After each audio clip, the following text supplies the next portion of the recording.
একদা সাদ্দাত তখন নবজাত শিশু, তার মায়ের সাথে জাহাজে করে গভীর সমুদ্র দিয়ে পাড়ি দিয়েছে। সাদ্দাতের বয়স তখন 2 দিন কি 3 দিন হবে। জাহাজ যখন সমুদ্রের মাঝে গেল তখন হঠাৎ প্রবল বেগে ঝড় বৃষ্টি শুরু হলো, আর এই জাহাজটি গভীর সমুদ্রে ডুবে যাচ্ছে দেখে সাদ্দাতের মা জাহাজে একটি কাঠ ভাসতে দেখে মা খুব কষ্ট করে শিশুটিকে নিয়ে কাঠে ভাসতে লাগলো। জাহাজে সবাই মারা গেল, কিন্তু সাদ্দাত এবং তার মা দুজনেই বেঁচে রইল। বিশাল এই সমুদ্রের মাঝে সাহায্য করার মতো তাদের কাছে কেউ নেই, এক আল্লাহ রাব্বুল আলামিন ছাড়া। শিশুটির কথা ভাবতেই মায়ের চোখ দিয়ে জল বেরিয়ে গেল। কিভাবে বাঁচাবে এই শিশুকে সে কিছুই বুঝতে পারছে না। অস্থিরতার কালো মেঘ ছেয়ে যায় তার সমস্ত হৃদয়ে। এমন সময় আল্লাহ রাব্বুল আলামিন আজরাইল ফেরেশতাকে ডেকে বলল, হে আজরাইল, যাও ওই গভীর সমুদ্রের মাঝে মা ও শিশু দুজনেই বেঁচে আছে, তাদের মধ্য থেকে এখনই মায়ের জান কবজ করে নিয়ে আসো। আজরাইল ফেরেশতা হুকুম পাওয়া মাত্র বিশাল সমুদ্রের মাঝে এসে দেখলো মা তার শিশুকে আদর করছে, দুধ খাওয়াচ্ছে, শিশুকে বাঁচানোর আপ্রাণ চেষ্টা করছে।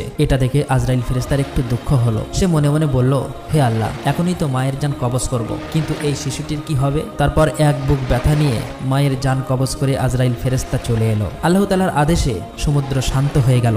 শিশুটি ভাসতে ভাসতে সমুদ্রের কিনারার এক জঙ্গলের ধারে এসে পৌঁছালো। শিশুটি কান্না করছে, কেননা তার খুব খিদে পেয়েছে। ওই জঙ্গলে ছিল বিশাল বাঘ ও বাঘিনী, তাদেরও বাচ্চা হয়েছিল, কিন্তু তাদের বাচ্চাগুলো কেউ বেঁচে নেই। আল্লাহ তাআলার আদেশে বাঘ শিশুটির দিকে এগিয়ে এলো। শিশুটিকে দেখে বাঘেরও এত মায়া হলো যে শিশুটিকে বাঘ দুধ পান করালো। এভাবেই সেদিন অতিবাহিত হয়ে গেল। পরের দিন একজন জেলে মাছ ধরার উদ্দেশ্যে ওই জঙ্গলের পাশ দিয়ে যাচ্ছিল। এমন সময় হঠাৎ করে তার চোখ গেল ওই শিশুটির দিকে। শিশুটিকে দেখে তার খুব মায়া হলো। সে বলতে লাগলো, হে আল্লাহ, কি সুন্দর দেখতে এই বাচ্চাটি, জানি না এই বাচ্চাটি কার, এমন জায়গায় কিভাবে বাচ্চাটি বেঁচে আছে, তার তো খাবার কিছু নেই, জানি না কোন মায়ের এই সন্তান। এসব কথা ভাবতে ভাবতে তার এত মায়া হলো, শেষ পর্যন্ত সে বাচ্চাটিকে তুলে নিল এবং বাচ্চাটিকে নিয়ে আপন গোত্রের সর্দারের কাছে নিয়ে আসলো। তাদের সর্দার শিশুটিকে দেখে খুবই মুগ্ধ হলো এবং বলল, এই শিশুটি তুমি কোথায় পেয়েছো? তুমি কি জানো এর মা বাবা কোথায় আছে? আমাদের উচিত তার মা বাবার কাছে দিয়ে দেওয়া। তখন লোকটি বলল,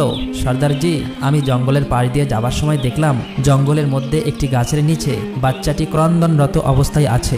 আশেপাশে তার কেউ ছিল না, মনে হয় তার মা বাবা ইন্তেকাল করেছে। তাকে দেখে আমার খুব মায়া হলো, এই জন্যই আপনার কাছে নিয়ে আসলাম। তখনই সর্দারজি বলল, ঠিক আছে, আমারও কোনো সন্তান নেই, এই শিশুটির দায়িত্ব আমি নিলাম। আজ থেকে আমি এই শিশুটিকে লালন পালন করব। এভাবেই শিশু সাদ্দাত বড় হতে লাগলো। বাচ্চাটির বয়স 8-9 বছর বয়সে উপনীত হলে অন্যান্য বাচ্চাদের সাথে সেও মাঠে খেলা করতে যেত। অন্যান্য বাচ্চাদের মধ্যে সে ছিল খুবই সুন্দর এবং স্বাস্থ্যবান। তার মায়াময় চেহারা সকলকে আকর্ষণ করত। সে ছিল খুবই স্বাস্থ্যবান এবং চালাক। তার ছিল ভীষণ সাহস। একদিন সে মাঠে খেলা করছিল, তারপর হঠাৎ সে দেখলো কিছু সৈন্য পার্শ্ববর্তী রাস্তা দিয়ে এগিয়ে চলছে। এটা দেখে সবাই ভয়ে পালিয়ে গেল, কিন্তু বাচ্চা সাদ্দাত সেখানেই দাঁড়িয়ে ছিল। সৈন্যদের মধ্যে একজনের চোখ অন্ধ ছিল। সে জানতো অন্ধত্ব দূরীকরণে সুরমা একটি মহা ঔষধ, তাই সে যখন যেখানেই যেত সুরমার খোঁজ করত।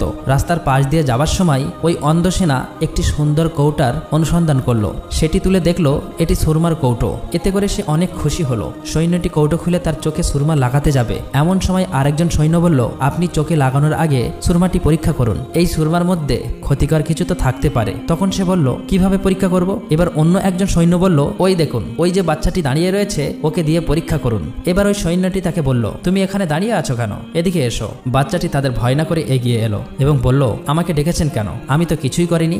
সৈন্যটি বলল, এই সুরমাটি তুমি চোখে লাগাও তো। বাচ্চাটি ভয় না করে সুরমা চোখে দিল। সুরমা চোখে দেওয়া মাত্রই তার অন্তর্চক্ষু খুলে গেল। দুনিয়ার সমস্ত বস্তু তার দৃষ্টিগোচর হতে লাগলো, এমনকি জমিনের নিচে থাকা সমস্ত স্বর্ণ, রূপা, হিরে আরো সমস্ত দামি দামি খাজনা দেখতে পেল। বাচ্চাটি ছিল খুবই চালাক, শুধু চালাক নয়, প্রতারক। বাচ্চাটি মনে মনে বলল, এইসব কথা এদেরকে বলা যাবে না, আমাকে অন্য কিছু বলতে হবে। অন্যদিকে এক সৈন্য বলল, কি ব্যাপার, তুমি কিছুই বলছো না কেন? কি হয়েছে তোমার? আর তখনই বাচ্চাটি মিথ্যা অভিনয় করে কাঁদতে কাঁদতে বলল, সুরমা লাগানোর ফলে চোখে মারাত্মক ব্যথা অনুভব হচ্ছে, আমার চোখ জ্বলে যাচ্ছে, এখন আমি কি করব? আপনারা আমাকে কি চোখে দিয়েছেন? এই কথা শুনে একজন সৈন্য অন্ধ ওই সৈন্যকে বলল, মনে হয় সুরমায় কোনো ভেজাল মিশ্রিত আছে, এটা ওই আসল সুরমা নয়। এরপর তারা সুরমার কৌটা ফেলে ভয়ে ওই স্থান ত্যাগ করলো।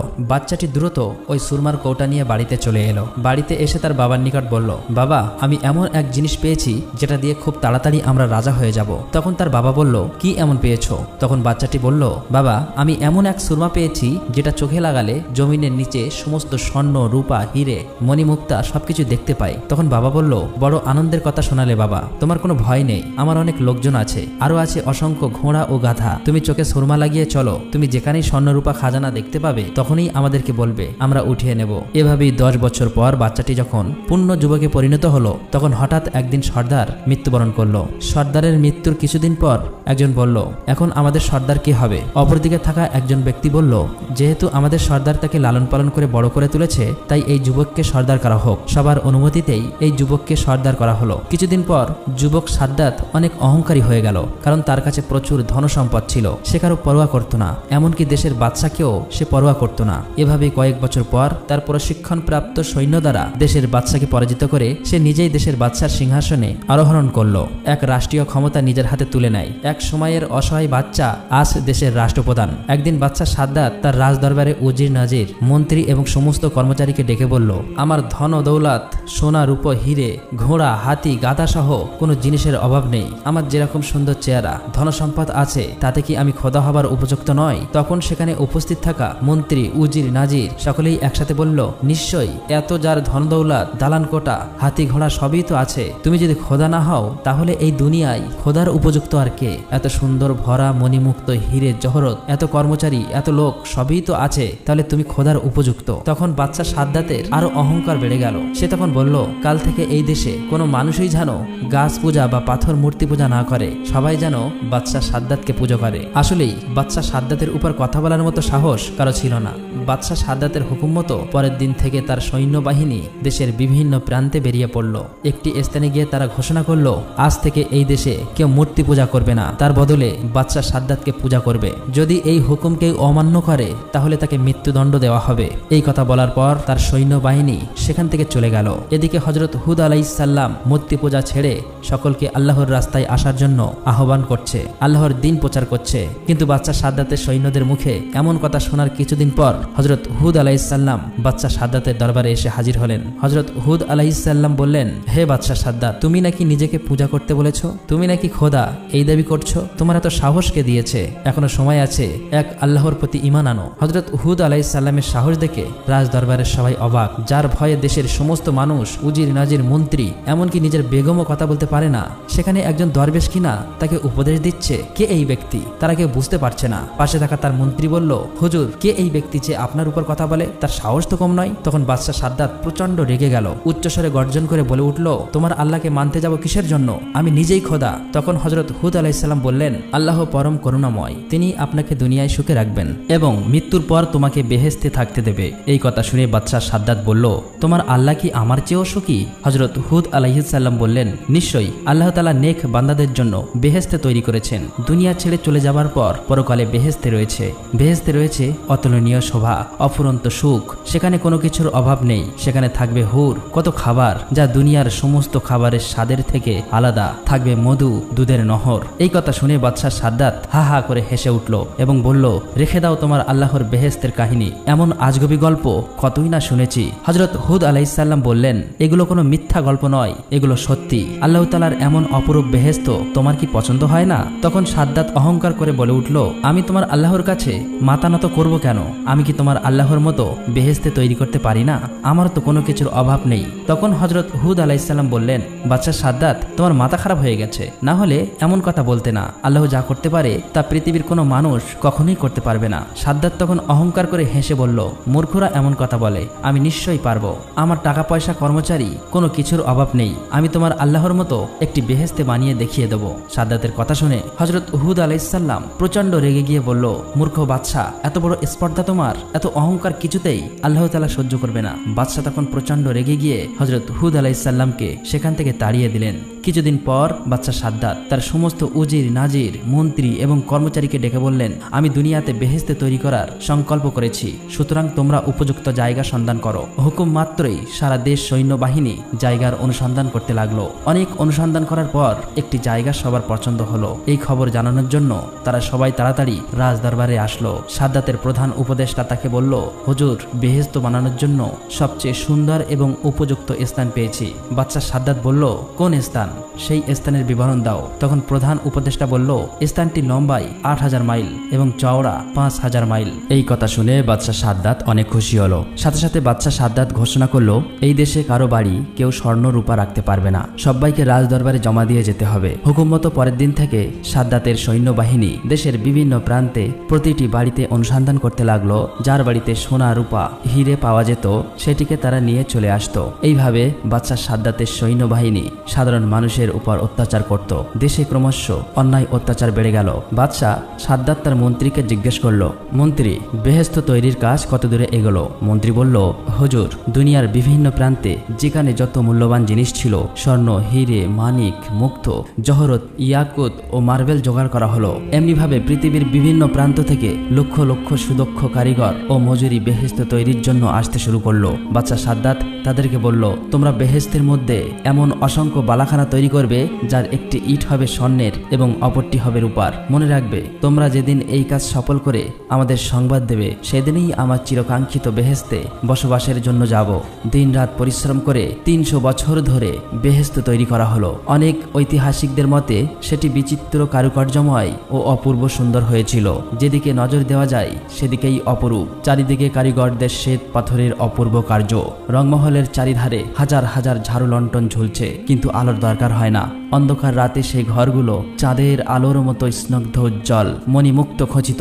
ঘরের মেঝে সজ্জিত রয়েছে, মেঝের উপরে রয়েছে নানান রকমের সুন্দর সুন্দর ফুলদানি। ঘরের চারিদিক থেকে আতর, গোলাপ, মেশকি, আম্বারের খুশবু ছুটছে। মহলের চারিপাশে বাগান, ওই বাগানে রয়েছে সোনা রূপার গাছ, তার পাতা ও ফল নানা রকমের কারুকার্যময় পাথর দিয়ে তৈরি। ভ্রমর ও মৌমাছিগুলো এমন সুন্দরভাবে নির্মিত যে দেখলে মনে হবে তারা সত্যি সত্যি ফুলের উপর বসে মধুপান করছে।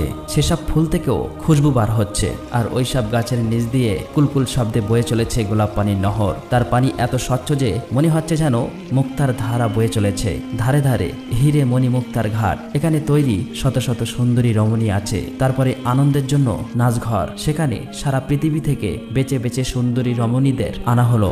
আনন্দের জন্য কচি কচি ফুটফুটে সুন্দর কিশোরীদের রাখা হলো। সোনা রূপার তৈরির সমস্ত ঘরের আসবাবপত্র তৈরি করা হলো। সর্বশেষে বহু পরিশ্রমের ফলে বেহেশত নির্মাণের কাজ সম্পূর্ণ হলো। অবশেষে বাদশার মন্ত্রী একদিন বাদশার কাছে গিয়ে বলল, হুজুর, বেহেশত নির্মাণের কাজ শেষ হয়েছে। বাদশাহ সাদ্দাত খুব আনন্দের সাথে বলল, বেহেশতে কেমন নির্মাণ হলো? মন্ত্রী বলল, হুজুর, যেদিকে চোখ যায় চোখ জুড়িয়ে যাবে। পৃথিবীর এমন কোনো জিনিস নাই যে সেখানে আমরা তৈরি করিনি। বলুন, আপনি কবে সেখানে প্রবেশ করবেন? বাদশাহ সাদ্দাত বলল, ঠিক আছে, কিছুদিন পরেই আমি সেখানে প্রবেশ করব। তুমি এটি আয়োজনের ব্যবস্থা করো। সাদ্দাতের সম্মানার্থে বেহেশতে প্রবেশ পথে নির্মাণ হলো। সাইহি তরুণ অনিন্দিত সুন্দরী যুবতীদের দাঁড় করিয়ে রাখা হলো বাদশাকে অভ্যর্থনা জানানোর জন্য। মোট কথা, বাদশার আনন্দ, আরাম, আয়েশের জন্য যত কিছুর প্রয়োজন সবই তারা করল। বেহেশতে প্রবেশের নির্ধারিত সময় উপস্থিত। সকল প্রকার প্রস্তুতি সম্পূর্ণ। বাদশা শাহী পোশাকে সজ্জিত হয়ে তার মন্ত্রী, উজির, নাজির, কর্মচারী সমস্ত লোকজনকে নিয়ে বেহেশতে প্রবেশের জন্য এগিয়ে চলল। কিছু দূর যাবার পর দূর থেকে নজর পড়ল বেহেশতের একটা অংশ এত চমকপ্রদ যে চোখ ঝলসে যেতে লাগলো। আনন্দে সাদ্দাতের মুখ থেকে কথা বের হলো না। মনে মনে বলল, এই তো আমার বেহেশত, ওখানে আমি খোদা হয়ে বসবো। এমনি ভাবেই তারা প্রায় বেহেশতের কাছে এসে পড়ল। বাদশা সাদ্দাত যখন বেহেশতের দরজার কাছে এসে পড়ল, ঠিক এমন সময় আল্লাহ রাব্বুল আলামিন হযরত আজরাইল ফেরেশতাকে ডেকে বলল, হে আজরাইল, যাও বাদশা সাদ্দাতের এখনই জান কবজ করে নিয়ে আসো। দুনিয়ার বুকে বেহেশত বানানোর আশা আকাঙ্ক্ষা তার চিরতরে মিটিয়ে দাও। আল্লাহ রাব্বুল আলামিনের হুকুম পাওয়া মাত্রই হযরত আজরাইল ফেরেশতা সাদ্দাতের সেই বানানো বেহেশতের দরজায় একটি সুন্দর যুবক সেজে দাঁড়িয়ে রইল। তার সুন্দর চেহারা দেখে খুশি হয়ে বাদশা সাদ্দাত তাকে জিজ্ঞেস করলো, তুমি কি বেহেশতের দারোয়ান? যুবক উত্তরে বলল, আমি মালাকুল মউত আজরাইল ফেরেশতা। সাদ্দাত একটু হতভম্ব হয়ে গেল। সে বলল, তার মানে? আমি কিছুই বুঝতে পারছি না। আমি আজরাইল ফেরেশতা, তোমার জান কবজ করার জন্য আল্লাহ তাআলা আমাকে পাঠিয়েছে। সাদ্দাত ক্রোধে উদ্দাম হয়ে উঠল, চিৎকার করে বলল, সাবধান, আমার সঙ্গে তামাশা। কারো অপেক্ষা না করেই সে নিজেই তার সঙ্গে মোকাবেলা করার জন্য প্রস্তুত হলো। কিন্তু কি আশ্চর্য, সে ওখানেই পাথরের মতো থমকেই রইল। ভয়ে তার সারা শরীর দিয়ে ঝরঝর করে ঘাম বের হতে লাগলো। চিৎকার করে বলল, সৈন্যগণ, শত্রুকে মোকাবেলা করো। তখন আজরাইল ফেরেশতা অট্টহাসি হেসে বলল, কোথায় তোমার সেই বিশাল সৈন্য সামন্ত? কোথায় তোমার সেই বিশাল ক্ষমতা? সাদ্দাত ভালো করে লক্ষ্য করে দেখল তার সৈন্য সামন্ত, উজির, নাজির, মন্ত্রী, কর্মচারী যে যেখানেই ছিল সবাই একেবারে নিশ্চিহ্ন হয়ে গেছে।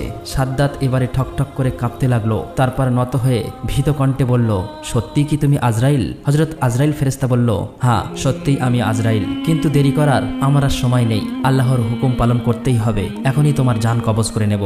সে শিশুর মতো অসহায়ভাবে হাউ হাউ করে কেঁদে উঠল। মিনতি করে হাত জোড় করে পায়ে ধরে বলে উঠল, সামান্য সময় দাও হে আজরাইল। অনেক সাত করে বহু বছর ধরে আমি বেহেশত তৈরি করেছি, একটু সামান্য দেখার সুযোগ দাও। তীব্র গর্জন করে হযরত আজরাইল ফেরেশতা বলল, খবরদার, এক পাও এগিয়ে আসবে না। সাদ্দাত হাউমাউ করতে শুরু করে দিল। সেই অবস্থাতেই হযরত আজরাইল ফেরেশতা তার জান কবজ করে চলে গেল। তারপর হঠাৎ একটা ভয়ঙ্কর এবং ভীষণ আওয়াজে সাদ্দাতের তৈরি সেই স্বাদের বেহেশত একেবারে মাটির সঙ্গে মিশে গেল। পৃথিবীর জমিনে তার আর কোনো চিহ্ন রইল না। পৃথিবীর জমিনে অহংকারের ফল কিরূপ হয় সেটা শুধু রয়ে গেল মানুষের মনে। একদিন হযরত আজরাইল ফেরেশতা আল্লাহর দরবারে উপস্থিত হয়ে বললেন, আপনার নির্দেশে আমি মানুষের জান কবজ করে থাকি, এতে আমার কোনো মায়া দয়া লাগে না। তবে দুটি মানুষের জান কবজ করার সময় আমার একটু মায়া হয়েছিল। তার মধ্যে একজন হলো ওই মহিলা যে বিশাল সমুদ্রের মাঝে জাহাজ ডুবে যাওয়ার পর আপন শিশুকে নিয়ে একটি কাঠের উপর ভাসছিল, আর তখনই আপনি তার জান কবজ করার জন্য নির্দেশ দিয়েছিলেন। আমার তখন বাচ্চাটির জন্য বড়ই মায়া হয়েছিল যে এই শিশুটির অবস্থা এখন কি হবে, কে তাকে দুধ খাওয়াবে, দেখাশোনা করে বড় করে তুলবে। আর একজন হলো এই বাদশা যে কয়েকশো বছর ধরে সাধনা করে একটি মনোরম বেহেশত বানিয়েছিল। অতঃপর সে যখনই ওই বেহেশতে প্রবেশ করতে গেল ঠিক তখনই আমাকে আপনি জান কবজ করার আদেশ দিলেন। আমার তখন বড়ই খারাপ লাগছিল, এই জন্য যে সে তার নির্মিত বেহেশতকে এক পলকের জন্য দেখে যেতে পারল না। হযরত আজরাইল ফেরেশতার এমন কথা শুনে আল্লাহ রাব্বুল আলামিন বললেন, হে আজরাইল, যে বাদশার জন্য তোমার মায়া দয়া হলো, যার জন্য তুমি আফসোস করছো, সে তো ওই শিশুটি ওই বিশাল সমুদ্রের মাঝে জাহাজ ডুবে যাবার পর যার মায়ের জান কবজ করতে তোমার মায়া হয়েছিল। হে আজরাইল, তুমি কি জানো না যে শিশুটি বড় হয়ে আমার নাফরমানি করেছে, অহংকার করেছে, আল্লাহ তাআলার অস্বীকার করেছে, আল্লাহর হুকুমের বিরোধিতা করেছে। তাই আমি তার বেহেশতে পা রাখার সুযোগ দেইনি, বরং তার ভিতরে প্রবেশের আগেই সব ধ্বংস করে দিয়েছি। প্রিয় দর্শক, এই ঘটনা থেকে আমাদের শিক্ষা নেওয়া উচিত। আল্লাহর নিয়ামতকে অস্বীকার করলে, অহংকার করলে এর পরিণতি খুবই খারাপ হয়। আমরা এই পৃথিবীতে আল্লাহর নিয়ামতের মাঝে ডুবে থেকেও অহরহ নাফরমানি করে চলেছি, আল্লাহর হুকুমের বিরুদ্ধে আচরণ করছি। এই সমস্ত জিনিসকে আমাদের বর্জন করতে হবে। সকল খারাপ কাজ ছেড়ে দিয়ে সহজ সরল পথে চলার চেষ্টা করা উচিত। আল্লাহ তাআলা যেন আমাদের সকলকে হিংসা, অহংকার, সুদ, ঘুষ, হারাম আরো সকল প্রকার খারাপ কাজ থেকে দূরে সরিয়ে রাসূল সাল্লাল্লাহু আলাইহি ওয়াসাল্লামের দেখানো পথে চলার তৌফিক দান করুক। আমিন।